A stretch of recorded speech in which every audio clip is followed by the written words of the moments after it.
बिस्मिल्लाहिर्रहमानिर्रहीम। अस्सलाम वालेकुम नाज़रीन, आज 3 पॉइंट्स हैं। पहला पॉइंट ये है कि एक अचानक से एक इत्तलाआत की बौछार शुरू हो गई है कि सऊदी अरब और चीन इमरान खान की हुकूमत को बचाने के लिए मैदान में आ गए हैं। ये पॉइंट है। और दूसरा पॉइंट ये है कि फॉरेन फंडिंग जो स्कैंडल है उस केस की जो आखिरी स्टेज है वो अब आ रही है। इससे क़त्ए नज़र के वो हुकूमत की बरतरफी के बाद फैसला आता है या हुकूमत के जाने के बाद आता है, लेकिन उसके अपने इत्तलाक़ात और अपने नताइज होंगे। और तीसरा पॉइंट यह है कि परवेज़ इलाही साहब की चढ़ाई बदस्तूर जारी है। लेकिन इससे पहले छोटी सी गुजारिश करना चाहता हूँ, वो ये है कि माजी में भी वज़राए आज़म की हुकूमतें बरतरफ की जाती रही हैं और हर मरतबा जाने वाली वज़ीर आज़म को ये पेशगी इतला हो जाती थी कि अब उसकी हुकूमत के बचने का कोई इम्कान नहीं है।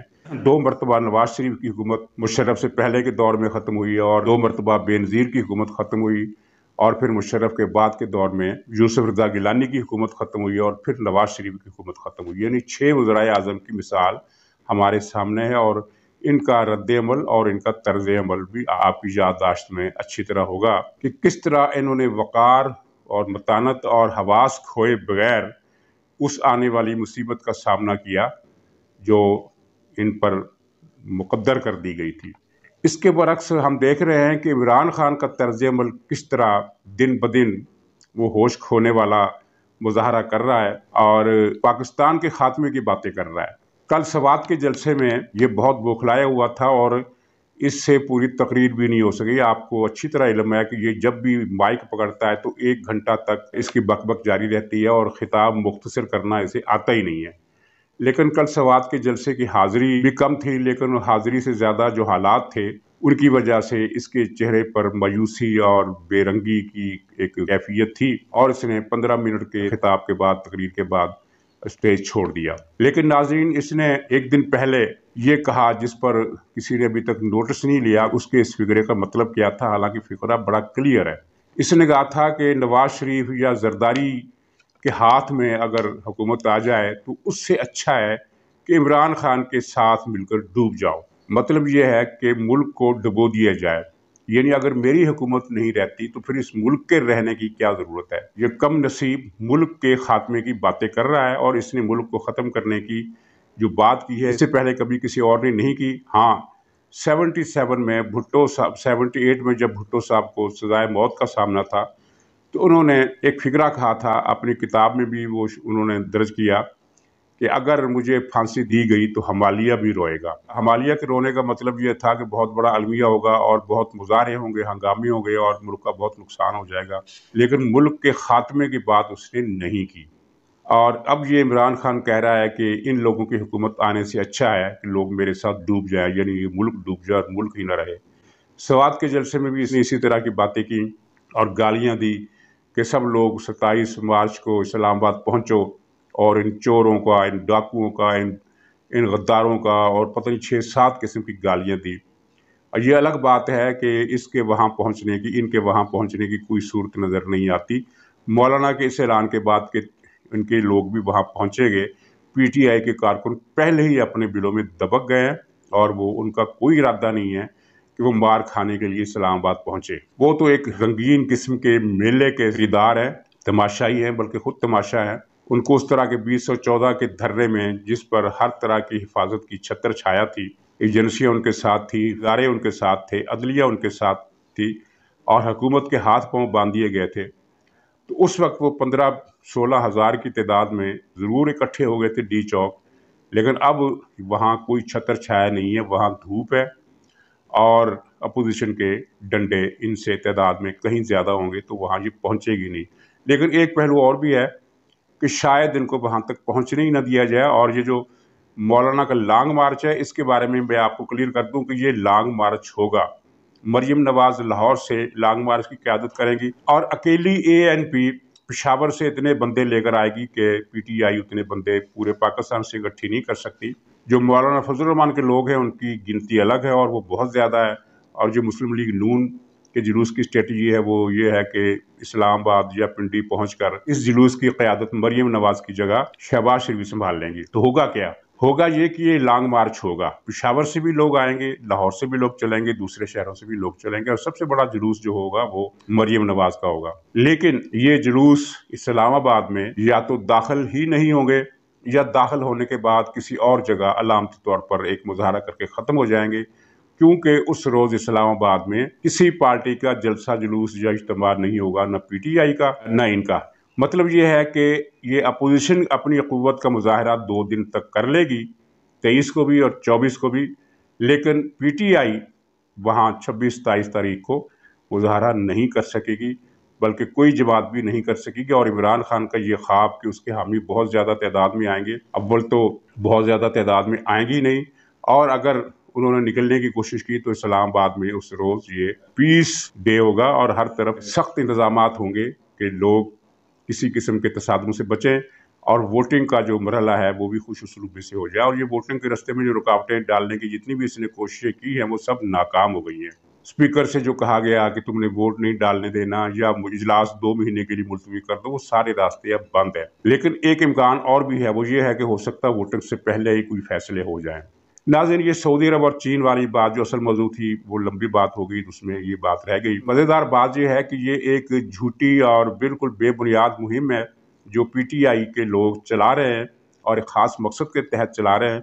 लेकिन मज़े की बात यह है कि PTI के वोटर, जिनको लोगों ने यूथिया का नाम दिया हुआ है, वो इतने बेवकूफ़, इतने अहमक और इतने गूफ हैं कि वो इस प्रोपेगेंडा मुहिम को सही मान बैठे हैं, और उन्होंने यकीन कर लिया कि हाँ वाकई सऊदी अरब और चीन इमरान खान की हुकूमत को बचाने के लिए आ गए हैं। नाज़रीन, चीन और इमरान खान की हुकूमत बचाए, ये तो बिल्कुल वैसे ही है जैसे नवाज शरीफ ये मुतालबा करते हैं कि जस्टिस साकिब निसार को नैब का चेयरमैन बना दिया जाए, या उनको अपने चीफ जस्टिस के ओहदे पर बहाल किया जाए। PTI के लोगों को याद ही नहीं है कि इन्होंने 2014 के धरने में चीनी सदर का दौरा मुलतवी करवाया था।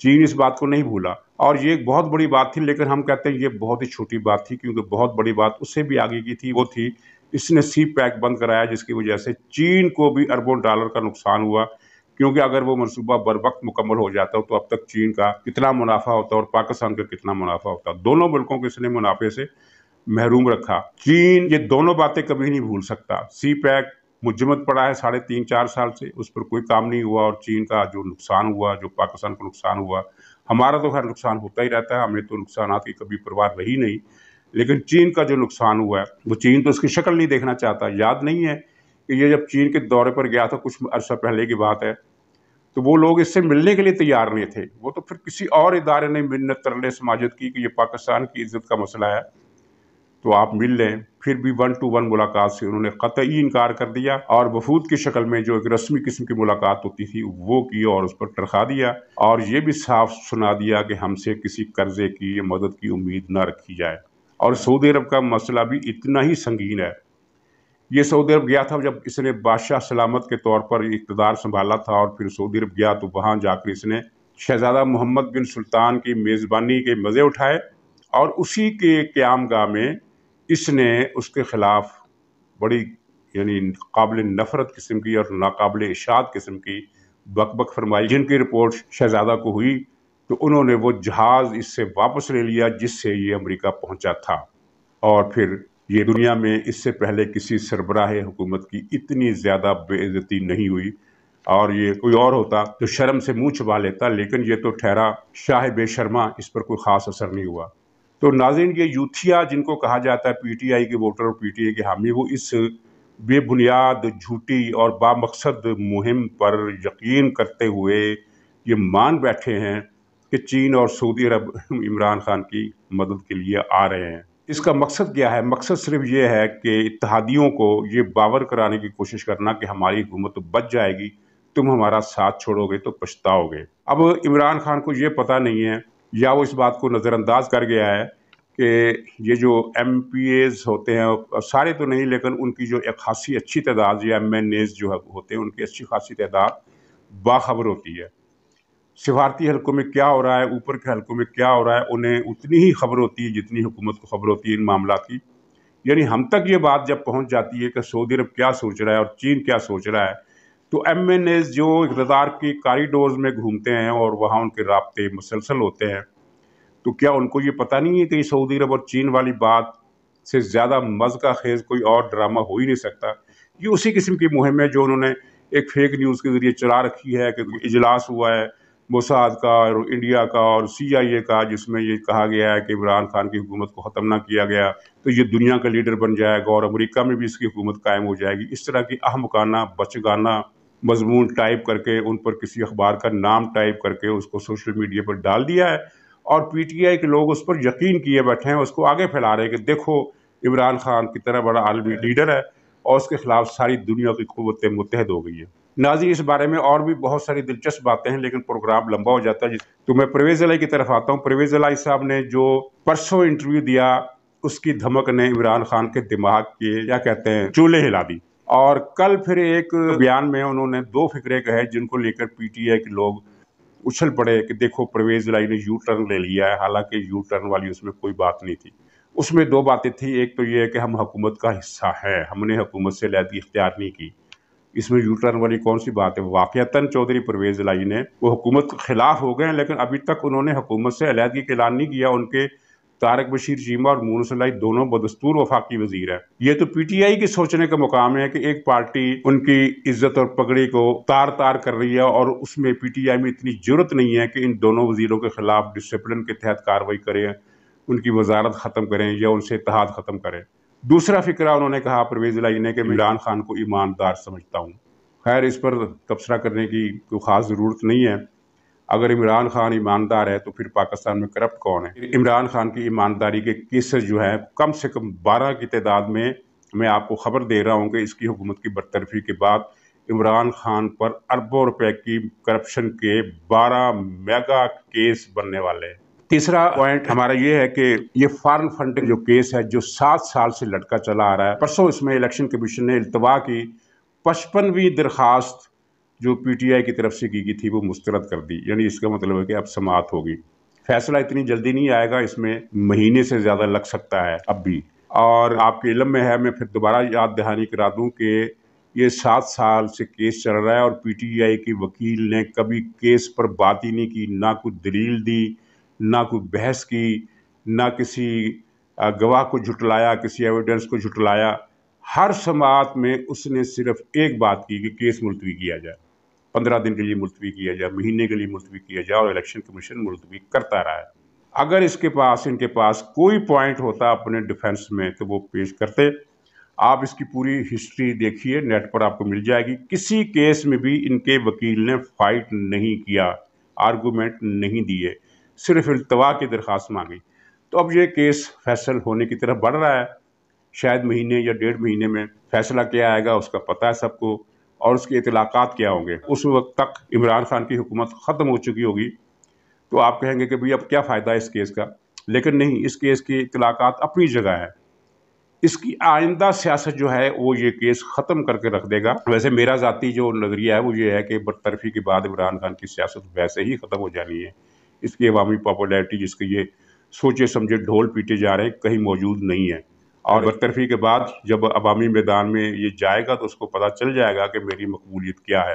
لیکن ٹیکنیکلی الیکشن کمیشن کا جو فیصلہ ہوگا وہ آگے سپریم کورٹ تک جائے گا، اس میں کوئی شک نہیں ہے کہ سپریم کورٹ تک جائے گا اور لمبا چلے گا۔ لیکن ایک مرتبہ الیکشن کمیشن نے جو فیصلہ سنا دیا وہ کسی بھی نوعیت کا ہو، عمران خان کے لیے سیاست کے دروازے بند ہو جائیں گے، اور صرف عمران خان کے لیے نہیں، اس کے ساتھی جو 6-7 بڑے بڑے چور ہیں، بڑے بڑے ڈکیت ہیں، جن میں ایک تو وہ ہے جس کو عمران خان نے ڈیوٹی دی ہے کہ تم نے ووٹنگ ہی نہیں کرانی ہے۔ یہ 6-7 لوگ جو ہیں یہ بڑے برے پھنسیں گے، اور وہ بھی پھنسے گا جو عارف الوی ہے، جو دہشت گردی کے مقدمے سے اس لیے بری ہو گیا کہ حکومت ان کی ہے اور استغاثہ ان کا ہے، اور استغاثے نے وہ کیس واپس لے لیا ہے عملاً۔ ورنہ وہ ویڈیو موجود ہے، آپ نے ویڈیو دیکھی ہوگی، جس میں یہ عارف الوی عمران خان کو بتا رہا ہے کہ کس طرح ہم نے ٹی وی اسٹیشن پر قبضہ کر لیا اور کس طرح ہم نے فلاں جگہ پر قبضہ کر لیا۔ جی بھائی صاحب، میری ایک درخواست یہ تھی، یہ PTV کے اندر گھس کر نشریات بھی بند ہو گئی ہیں، تو ٹھیک ہے، because you see, now it's all a question of forcing Nawaz to resign. You want to show that the whole thing is gone, because otherwise یہ resign نہیں کرے گا۔ یہ کل ڈال رہے ہیں اس کے اوپر وہ جو joint session پہ ہے، میں کہہ رہا ہوں اس سے پہلے resign کرے۔ اچھا رات کو ہم نے سارا اپنی پریس ریلیز بھی ڈرافٹ کر لی تھی کہ ایم کیو ایم والے جب فون کریں گے الطاف ہم انتظار کرتے رہے 2:30-3 بجے تک فون آیا نہیں، مگر بات طے ہو گئی تھی کہ پریس ریلیز بھی ڈرافٹ کر لی تھی اور ہم نے کہنا کیا اور ادھر سے کیا آنا تھا. فاروق سرکار سے بھی کافی تفصیل ابھی ٹرائی کر لیں کیونکہ آج بھی آپ کا آج ٹرائی کر لیں. You have to put maximum pressure today for a result tomorrow. Yes, تو بات ہے دیر آن. ٹھیک ہے چلتا ہوں. اس کیسٹ کے بعد تو اسے سزا ہونے کے علاوہ کوئی فیصلہ بنتا ہی نہیں تھا، لیکن بہرحال عدالت نے جو قانونی طور پر ان کے سامنے رکاوٹیں مجبوریاں ہوتی ہیں اس کے مطابق یہ جو بھی کہہ لیں جو فیصلہ دیا اس کا احترام ہے. لیکن بچے کو پتہ ہے کہ یہ عارف الوی جو ہے یہ دہشت گرد ہے، ٹیررسٹ ہے، تخریب کار ہے، اس نے پارلیمنٹ پر حملہ کیا، اب الزام سے بری ہو گیا ہے، لیکن یہ مقدمہ دوبارہ بھی چل سکتا ہے. تو ناظرین پروگرام لمبا ہو گیا، 6-7 پوائنٹس میرے پاس رہ گئے ہیں، انشاءاللہ اس پر میں دوسرا ولاگ کر لوں گا. اجازت دیجیے، خدا حافظ.